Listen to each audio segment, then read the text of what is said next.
আর chicken এক ধরনের রান্না করে খেতে ইচ্ছে করতেছে না, তাহলে আসুন আমার ভিডিওগুলো দেখুন। তাহলে আপনাদের জন্য নতুন নতুন ভিডিও নিয়ে আসছি, আপনাদের দেখে ভালো লাগবে আর বাসায় আপনারা এভাবে রান্না করে খেতে পারবেন। তো যাই হোক, আজকে আমি কিভাবে রান্না করবো সেটা দেখাবো। তো আসুন, আমি চলে আসলাম চুলোতে। তো আমি এখানে দিয়ে দিলাম একটা প্যানে তেল। তো আর এখানে দিয়ে দিচ্ছি গরম মশলা আর পেঁয়াজ।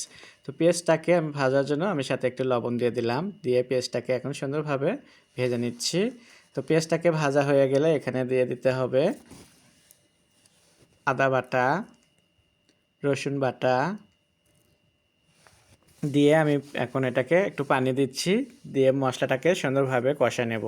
এখানে কোনোভাবে হলুদ আর গুঁড়ো মরিচ দেবেন না। সো আজকে আপনাদেরকে অন্যভাবে একটু চিকেন রান্না করে দেখাচ্ছি। তো সবসময় তো আপনারা হলুদ মরিচ দিয়ে রান্না করেন। তো যাই হোক, মশলাটা কষানোর জন্য আমি এখানে একটু লিকুইড দুধ দিলাম। তো দুধটা দেওয়াতে আমার দেখতেই পারছেন, আপনারা ভাবতেছেন হয়তো কোরমা কিংবা রান্না করব না, কিন্তু আজকে আপনাদেরকে আরও ধামাকা দেব।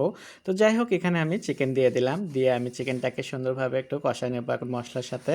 দেখতেই পারছেন চিকেনটাকে একদম সুন্দর এখন একটা কালার, আর এটার তো আরও ধামাকা শুরুতে যে দেখালাম সবুজ একটা কালার, তো ওটা কি ওটা দেখার জন্য পুরো ফুল ভিডিও কিন্তু দেখতে হবে। তো যাই হোক, আমি একটু ঢাকনা দিয়ে চিকেনটাকে কিছুক্ষণ রান্না করে নেওয়াতে একটু পানি ছেড়ে গেছে। এই পানিটা এখন আমি এখানে দিয়ে দিচ্ছি বাদামের পেস্ট। তো আপনারা বাদাম পানি দিয়ে বাটলে সেটা হয়তো ইয়ে হয়, আর এটা আমি বাদামটা শুকনো বেটেছি সেজন্য একটু গুঁড়ো হয়েছে পাউডার। তো যাই হোক, বাদাম বাটা আমি দিলাম এখানে 1 টেবিল চামচ পরিমাণ মতো, দিয়ে আমি আবারও চিকেনটাকে সুন্দরভাবে নাড়াচাড়া করে নিচ্ছি। দেখতেই পারছেন চিকেনের কালারটা কিন্তু কত সুন্দর হয়েছে। তো এইভাবে বাসায় চিকেন রান্না করলে পন্তরে বাচ্চারা সবাই কিন্তু খুব মজা করে খাবে।